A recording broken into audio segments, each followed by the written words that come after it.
어느 교구 신부가 임종이 가까웠다는 소식을 듣고 마지막 종부성사와 고해성사를 받기 위해서 교인이 입원해 있는 병원에 방문을 했답니다. 가족들을 내보낸 다음에 고해성사를 받기 위해서 마지막 물음을 물었습니다. 마지막으로 하실 말씀이 없으십니까? 그런데 그 교인은 괴로운 표정을 지으면서 손을 허우적거리고 있었습니다. 그래서 말을 하기가 어려운 줄 알고 종이와 펜을 꺼내서 말씀하시기가 어려우시면 여기다 적으시지요 했더니 힘겹게 몇 자를 줬고 바로 숨을 거두었습니다. 그 교구 신부는 종이를 가지고 병실 밖으로 나와서 가족들에게 이렇게 전했습니다. 우리의 사랑하는 형제는 주님 곁으로 편히 가셨습니다. 힘든 가운데서도 고인이 마지막으로 남긴 유언을 제가 읽어드리겠습니다. 그 교구 신부는 종이를 펴서 큰 소리로 읽어 내려가기 시작했습니다. 발 치워, 너 지금 호흡기 줄을 밟았어. 살리자고 간 것인데 호흡기 줄을 밟아서 교인을 죽게 한 것입니다. 모세도 그때 그랬습니다. 살리기 위해서 갔습니다. 살리기 위해서 갔는데 결국 더 힘들게 만들었고 더 어렵게 만들었습니다. 아니, 그들의 삶을 더 공고하게 만들었고 그들의 삶을 더 어렵게 만들었습니다. 그렇게 달려갔는데 결과가 무엇이었습니까? 어려움이었습니다. 400년을 묶여 있었으니 쉽게 풀려날 수는 없을 것이라고 그도 알고는 갔습니다. 하나님께서 놀라운 역사를 베풀어 주셔서 9가지 재앙이 펼쳐질 때 이거 하나면 끝나겠다. 두 번째, 세 번째가 이어지는데도 손을 들지 않습니다. 9가지 재앙이 펼쳐졌는데도 불구하고 여전히 안악했고 문제는 그대로였습니다. 이스라엘 백성들을 구출하기 위해서 달려갔는데 오히려 이스라엘 백성들의 삶을 힘들게 만들고 있었습니다. 사실 삶이 어려운 것은 내 예측대로, 내 계획대로 잘 되지 않는다는 데 있습니다. 목회할 때도 가만히 생각해 보면 배운 대로 성실하게 열심히 진실하게 감당하면 수학 공식 나오듯이 교수님들에게 배운 수학 공식대로 나와야 되는데 답이 잘 나오지 않는다는데 힘듦이 있습니다. 그래서 순간순간 엎드릴 수밖에 없고 무릎을 꿇을 수밖에 없습니다. 우리 믿음의 선배들도 그랬습니다. 우리보다도 훨씬 어려운 여건 속에서 목회하면서 그들의 삶도 힘들고 그들의 원하는 대로 목회가 풀리지 않고 그들의 삶이 풀리지 않았을 때마다 그들은 하나님 앞에 엎드렸고 하나님을 구했습니다.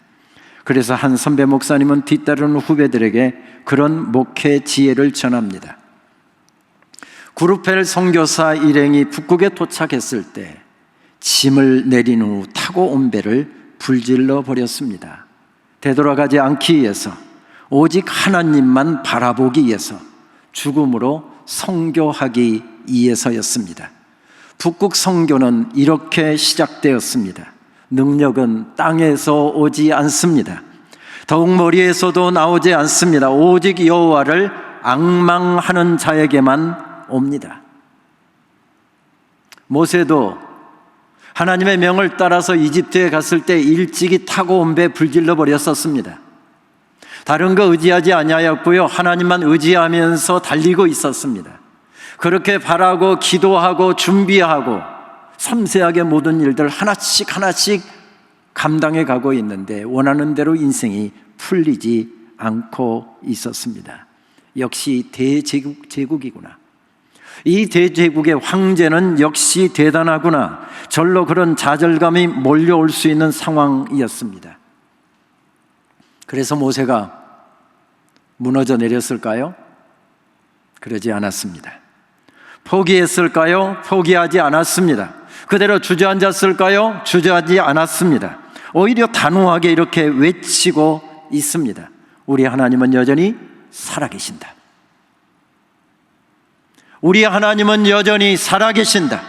우리 하나님은 오늘도 일하고 계시는 분이시다. 그러니 나는 절대로 여기서 무너져 내리지 않을 것이다. 그런 마음으로 그 어려움의 상황 가운데서도 일어서고 있는 것을 발견하게 됩니다.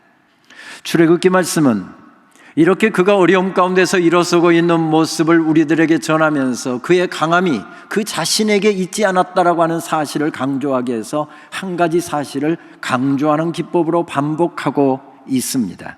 그것이 무엇입니까? 여호와께서 모세에게 이르시기를, 여호와께서 모세에게 이르시기를.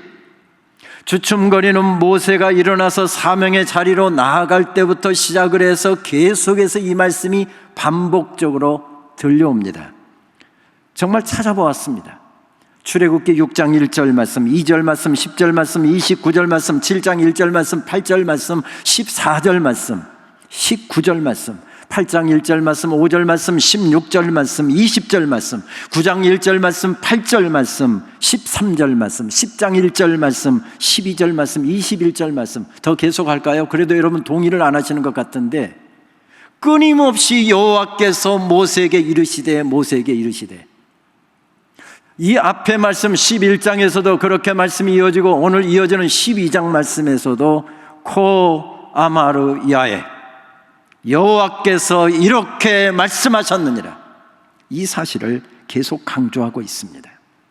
그 어둠의 시간에 하나님께서는 말씀하셨고 모세는 그 말씀을 듣고 있습니다. 혹시 자기의 마음이 불편해서, 자기의 마음이 힘들어서 세상을 바라보고 환경을 바라볼까 싶어서 주파수를 철저하게 하나님께 맞추고 있고 하나님과 철저하게 눈 맞추면서 그 길을 걸어가고 있습니다. 그 어려움의 시간을 보내고 있습니다. 애굽은 이스라엘을 볼모로 잡은 땅입니다. 하나님의 백성들을 죽이는 땅입니다. 하나님의 백성들을 무너뜨리는 땅입니다. 도무지 강팍하여서 하나님의 말씀에 귀를 기울이지 않는 땅입니다.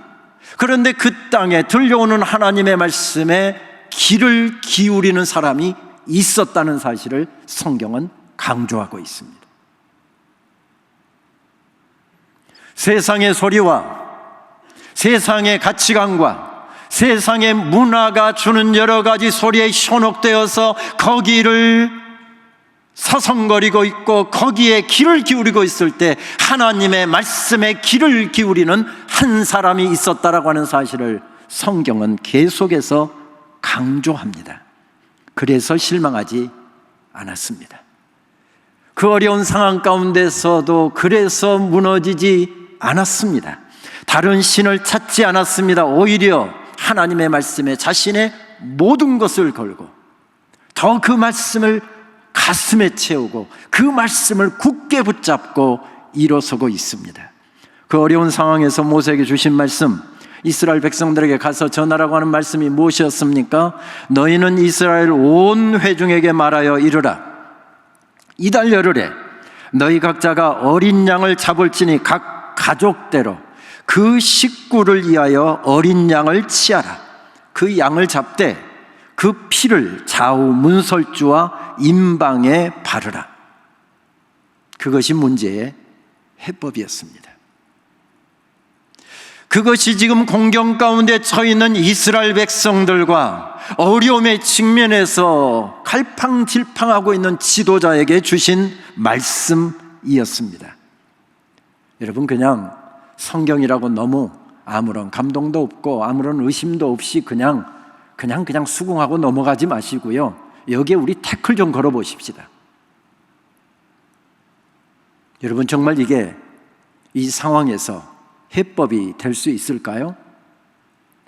오늘 아침까지 생활관 새벽 기도가 끝이 나고 생활관에 우리 사생의 임원들이 참 많이 수고를 아끼지 않았는데 갑자기 총장실에서 이런 연락이 왔답니다.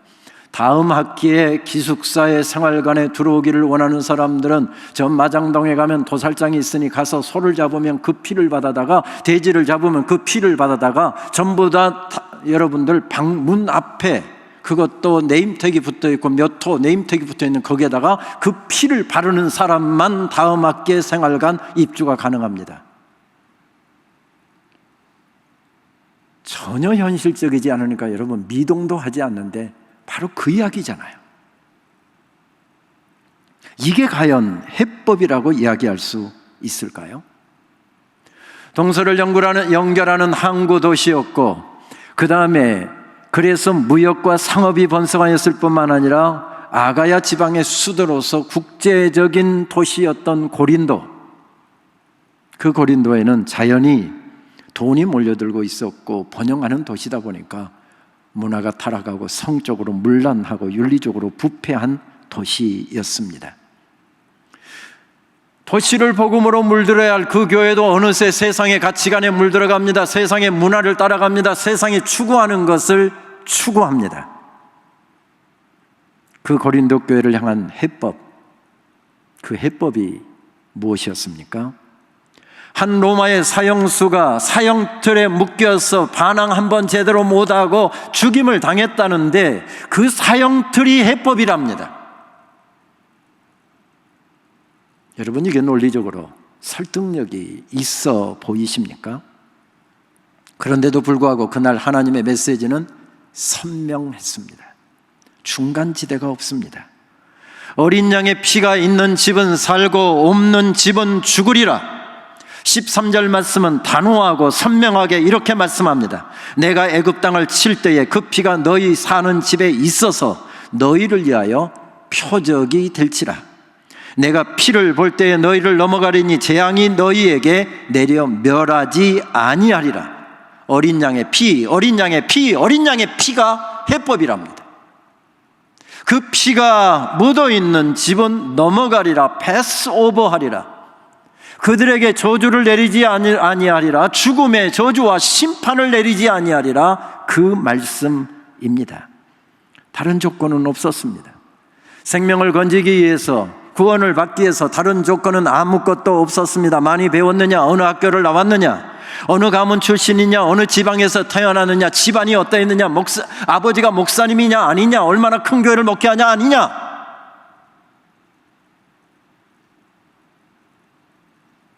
그것이 조건이 아니었습니다. 생명을 구원하는 데 필요한 조건은 단 한 가지였습니다. 어린 양의 피, 어린 양의 피, 어린 양의 피. 그 피가 있는 집은 살았고 그 피가 없는 집은 죽었답니다. 아니, 이게 웬 동화 같은 이야기입니까? 그런데 성경은 구약과 신약을 간통하면서 계속해서 이 사실을 강조하고 있습니다. 생명을 얻기 위해서는 누군가가 죽어야 했습니다. 어린 양이 대신 죽은 그곳에서 생명이 살아난다라고 하는 하나님의 복음의 비밀이 여기에 담겨 있는 것이지요. 아무 피가 아니라 어린 양의 피, 오직 하나님이 지명하신 그 어린 양의 피, 그 어린 양의 피로만 구원받을 수 있다고 말씀하십니다. 그렇습니다. 하나님께서는 의로우신 분이시고 공의로우신 분이셔서 죄를 수천대에 물으시는 분이시고 3대에 걸쳐서 그 죄값을 물으시겠다고 말씀하신 공의로우신 하나님께서 오늘 엄청난 이반을 하고 계시는 것입니다. 어린 양이 너희를 대신해서 죽었으니 그 피가 묻어있는 집은 구원을 얻으리라, 하나님의 백성이 되리라, 하나님의 자녀가 되리라라고 하는 말씀이지요. 이반입니다. 이대엄 시인은 아름다운 이반이라고 하는 시에서 그렇게 노래를 합니다. 기사 양반, 저쪽으로 쪽간 돌아서 갑시다. 어찌게 그런다요? 버스가 뭐 택시인지하요? 아따, 늙은이가 물파기 애린께 그러제. 쓰잘데기 없는 소리 하지 마시오. 저번 차게 기사는 돌아가더만은 그 기사가 미쳤는갑소. 노인네가 갈수록 눈이 어둡단께. 저번 차게도 내가 모셔다 드렸는디. 여러분, 감이 잡히지요? 정해진 노선을 벗어나서 누가 부탁한다고 해서 기사가 노선을 벗어나서 다른 저쪽 인접 마을까지 가면 그것은 규칙 위반입니다. 그런데 무릎이 아파서 걷지 못하는 노인네를 보고 어머니가 생각나서 기사는 저번에도 그렇고 이게 뭐 택시인 줄 아세요? 하고 이야기를 했지만 결국 그 할머니에서 저 마을까지 가더랍니다. 위반입니다. 규칙 위반입니다.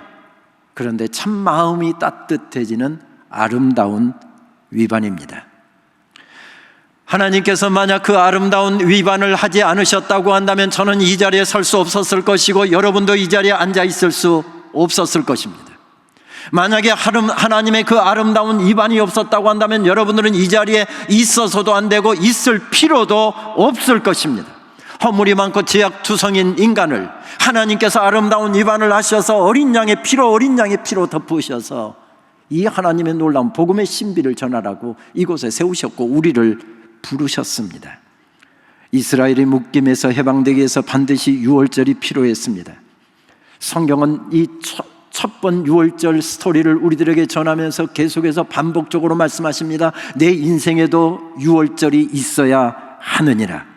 어떤 가정의 아이는 그 깊은 의미를 알지 못한 채, 이해하지 못한 채 잠들었을지도 모릅니다. 눈을 부비면서 그 유월절 저녁에 깨어있고 싶었지만은 졸음이 오는 것을 이기지 못하고 그 아이는 잠이 들었습니다. 그 아이가 잠들었을 때 아빠는 하나님의 말씀을 따라서 어린 양을 취했고 자기 아들을 위하여 자기 딸을 위하여 그 머리에, 어린 양의 머리에 안수하고 그 어린 양의 피를 받아서 그 집 문설주에다 발랐답니다. 죽음으로 심판하시던 날 그 밤 어린 양의 피가 묻어 있을 때 그 아이는 살아났습니다. 우리에게도 영적인 유월절이 있었다는 사실을 여러분 알고 계시지요? 하나님께서 이번에서는 당신의 하나님의 어린 양을 취하십니다. 우리의 모든 죄를 그에게 뒤집어 씌우고 그의 머리에 안수하고 그리고 우리의 죄값을 지불하시도록 하늘 보좌를 버리시고 이 땅에 보내주셨습니다. 그래서 우리는 이번 주일부터 시작하는 대림절을 기다리는 것이겠지요. 하나님의 어린 양이 우리의 모든 죄를 위해서 돌아가셨을 때 우리에게는 그 밤 새 생명의 은혜가 주어졌습니다. 그래서 고린도전서 5장은 이렇게 말씀합니다. 우리의 유월절 어린 양 곧 그리스도께서 희생이 되셨느니라. 너를 위하여, 나를 위하여.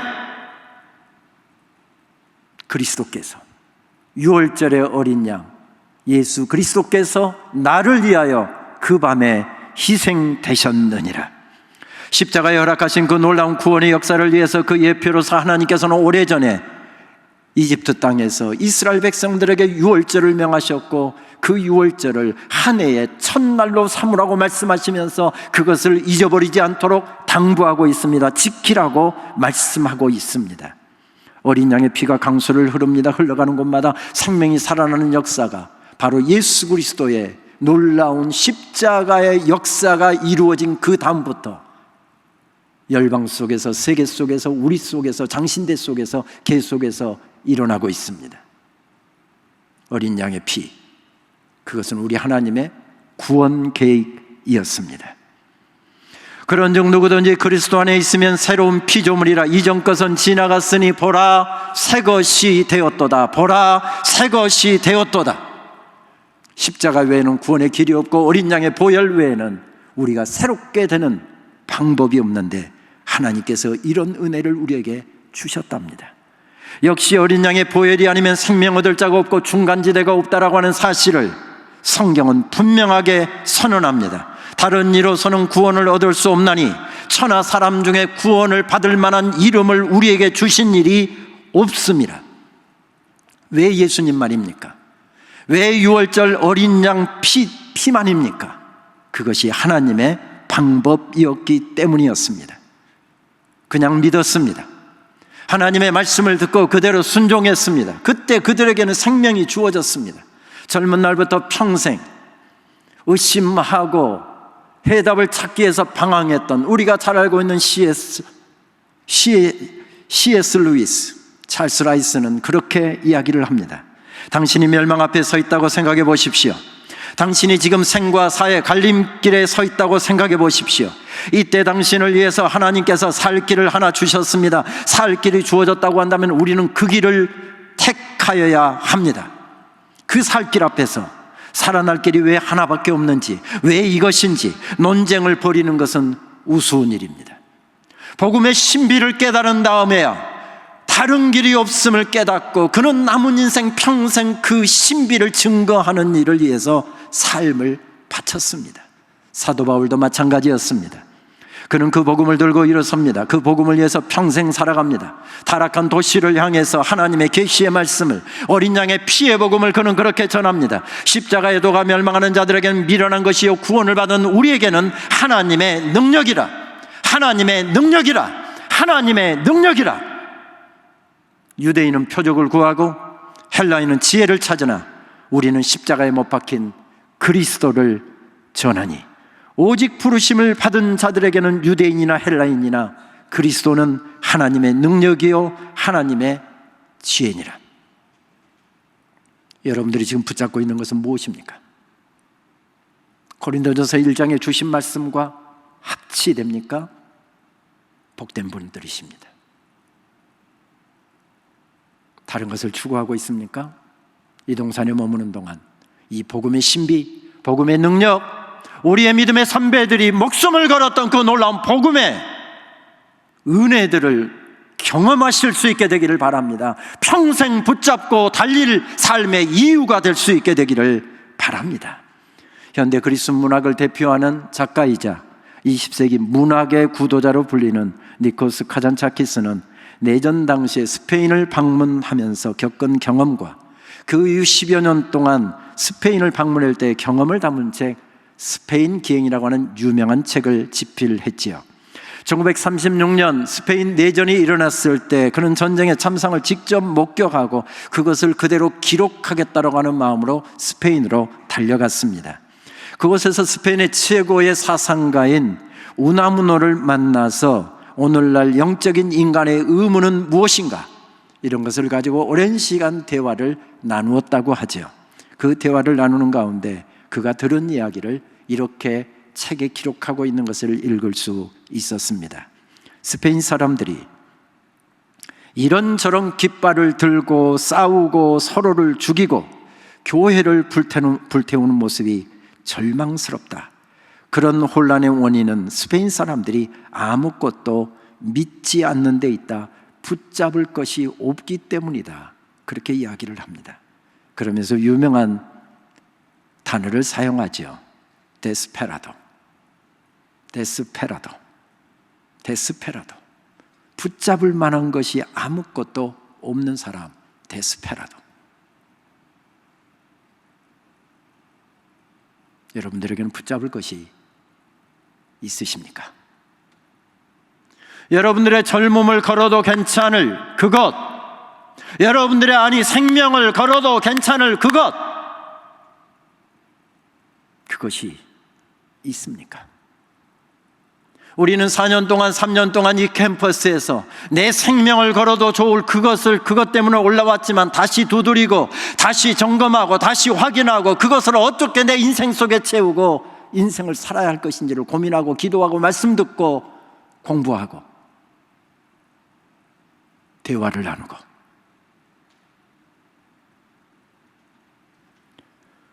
데스페라도가 되지 않기 위해서 몸부림치고 있는 것이지요.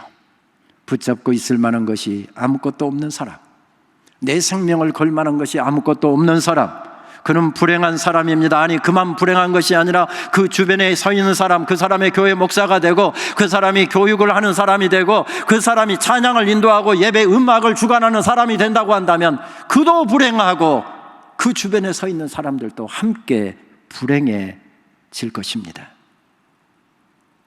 이 어두운 시대에 코로나로 예배가 묶이고 사역이 묶이고 모든 것이 묶여있는 이런 상황 가운데서 사랑하는, 이번 학기로 끝으로 졸업을 하는 사랑하는 졸업생 여러분, 무엇을 붙잡고 이 어두워진 세상으로 달려가시겠습니까? 무엇으로 세상을 밝히시겠습니까? 무엇으로 무너진 재단을 다시 세우고 무엇으로 흩어진 사람들을 다시 모을 것이며 무엇으로 그 사람들로 하여금 이 어두운 시대에도 여전히 붙잡고 인생을 걸고 달리게 만들 것입니까?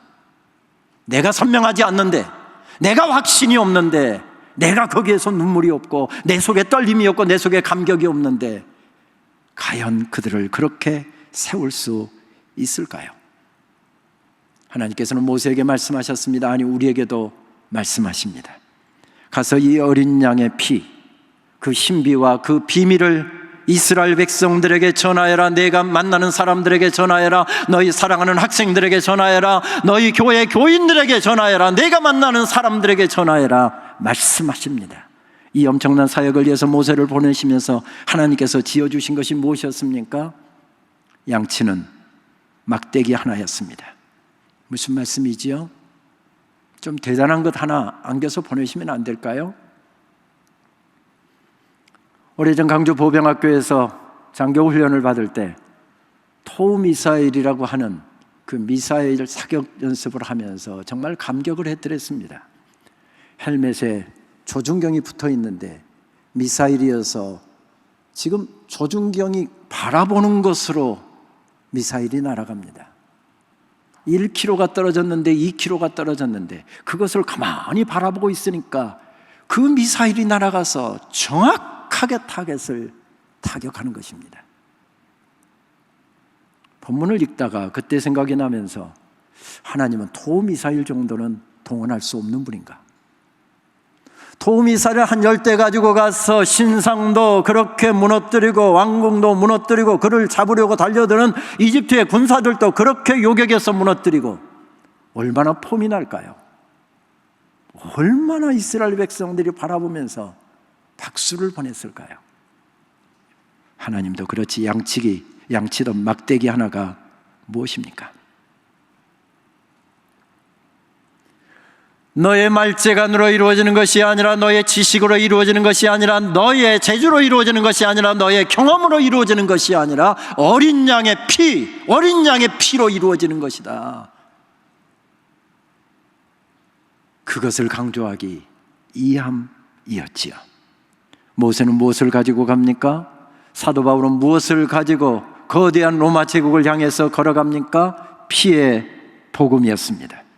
그렇습니다. 이 어두운 시대에 하나님의 교회를 세울 수 있는 것도 어린 양의 피, 이 타락한 문화와 음란한 세대를 향하여 그들을 소생시킬 것도 한 가지밖에 없습니다. 어린 양의 피, 어린 양의 피로 세상을 덮으랍니다. 어린 양의 피, 어린 양의 피.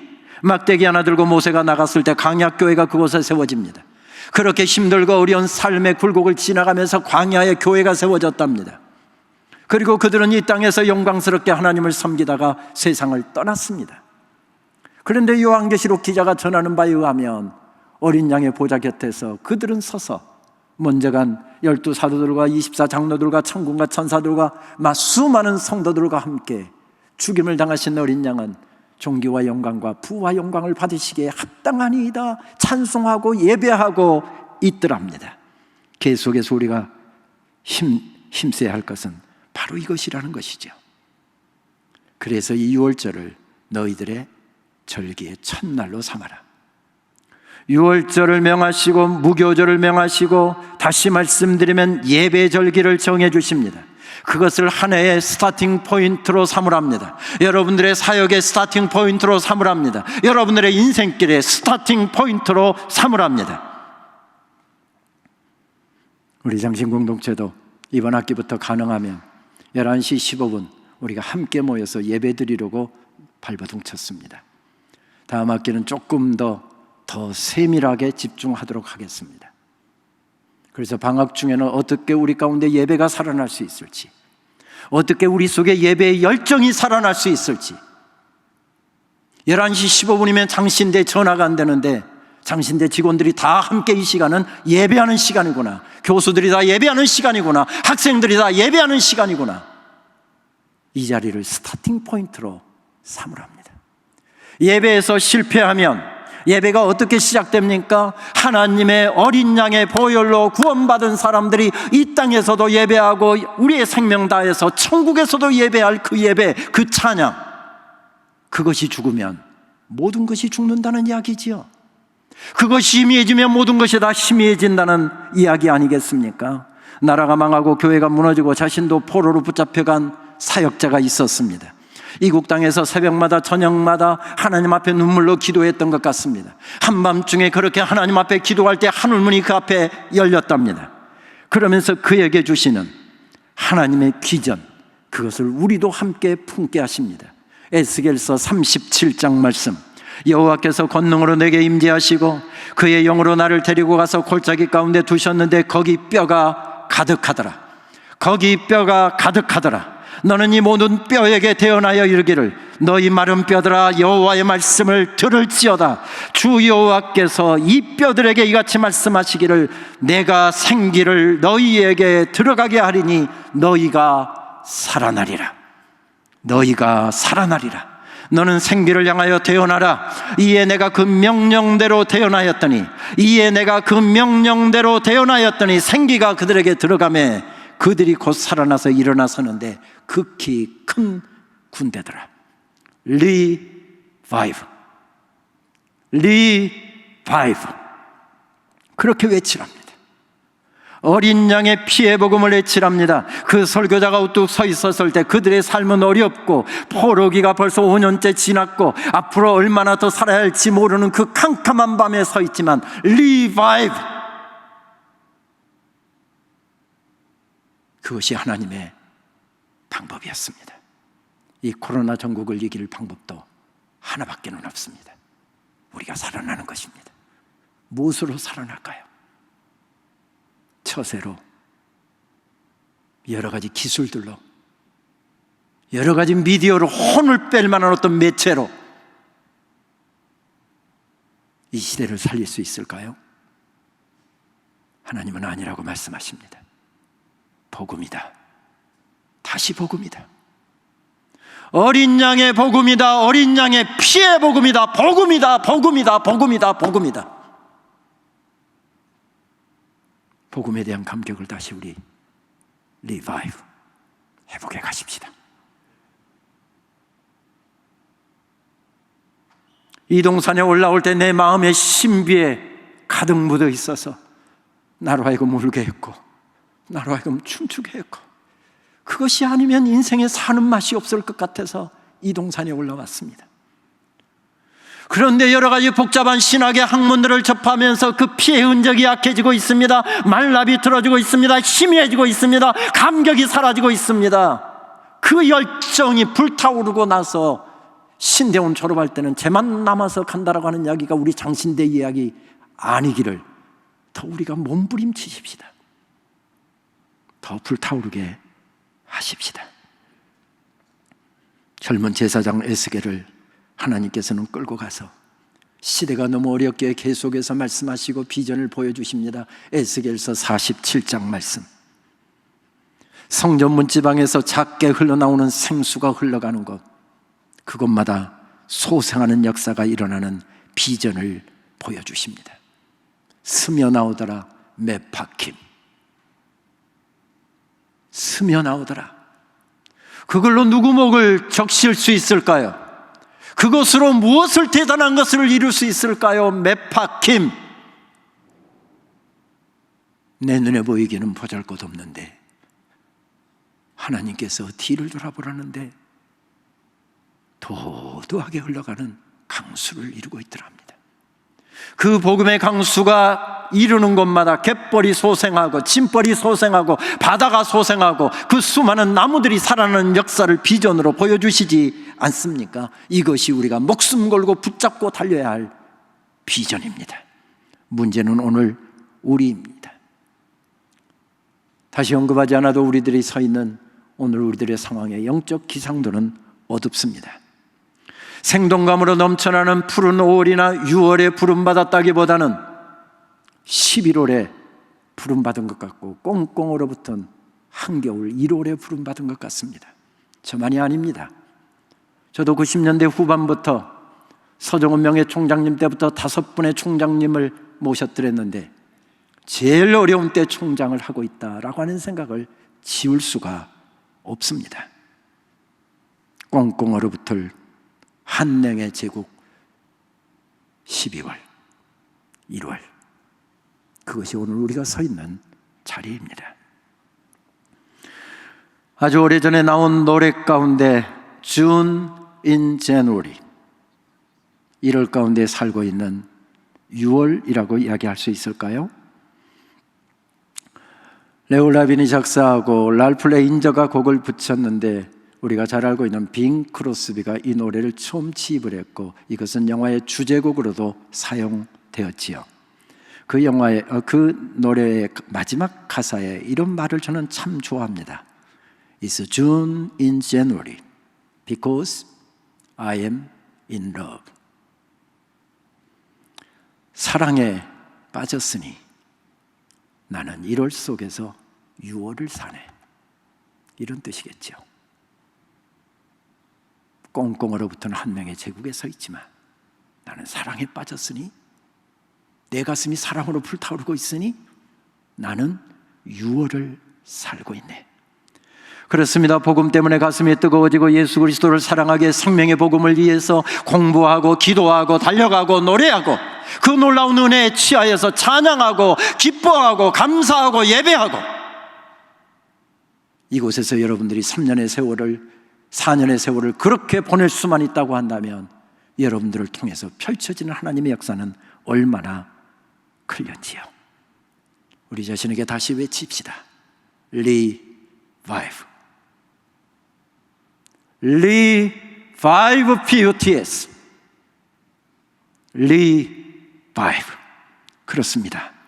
우리가 살아나고 하나님의 구원의 복음 때문에 여기서 우리가 감격하고 춤출 수 있고 우리의 기도가 더 간절해지고 뜨거워지고 우리의 예배가 살아나게 되면 아무리 세상이 어려워도, 아무리 전국이 코로나 전국이 힘들다 할지라도 우리 때문에 세워지는 역사가 계속되게 될 것입니다. 여기서는 경공교육처장님만 말고 우리가 함께 아멘을 한번 해야 되는 지점입니다. 제가 다시 한번 해야 아멘이 나오겠죠? 우리가 살아나게 되면 세워지는 역사는 계속되게 될 것입니다.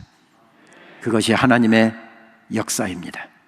말씀을 준비하는데 미국 중북부에 위치한 아이오와주의 아이오와시리에서 한 학기 연구학기를 보내던 때가 생각이 났습니다.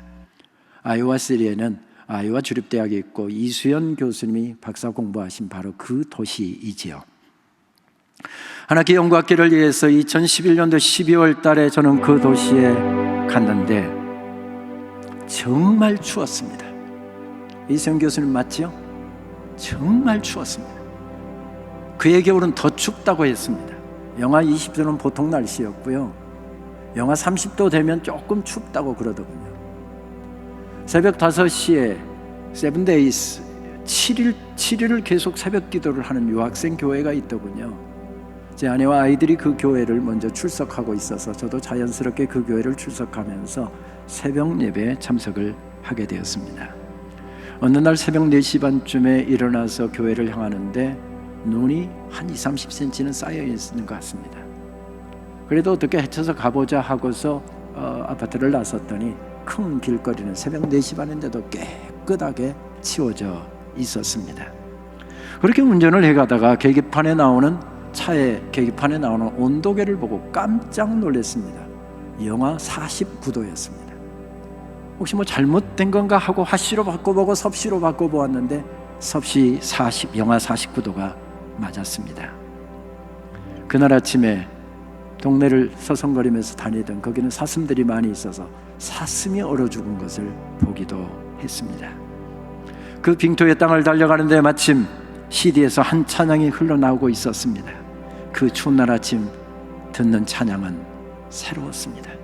그리고 제 마음속에 저도 모르게 운전하다가 두 손이 올라가게 되고 제 아내는 옆에서 핀잔을 두었습니다. 운전대 똑바로 잡아 계속해서 한 손이 올라갔습니다. 말씀을 준비하는데 그 찬양이 떠올라서 말씀을 준비하는 동안 계속 그 찬양을 듣고 따라 부르고 듣고 따라 불렀습니다. 왜냐하면 그것은 우리가 살아내야 할, 우리가 감당해야 할 일이었기 때문이었습니다. 모든 민족과 방언들 가운데 수많은 주 백성 모였네. 주의 보혈과 그 사랑으로 친백성 삼으셨네. 주를 향한 감사와 찬양을 말로 다 표현할 수 없네. 다만 내 소리 높여 온 맘 다해 찬양하리라. 어린 양의 피로 씻어진 우리들 은혜로 주 앞에 서 있네. 주 이름으로 자녀된 우리 겸손히 구하오니 주의 능력 우리에게 베푸사 주를 더욱 닮게 하소서. 그때의 모든 나라 주 영광 보며 경배하리라. 우리 다 함께 일어나셔서 이 찬양을 함께 올려드릴 텐데 먼저 찬양팀이 먼저 고백하면서 나가도록 하겠습니다.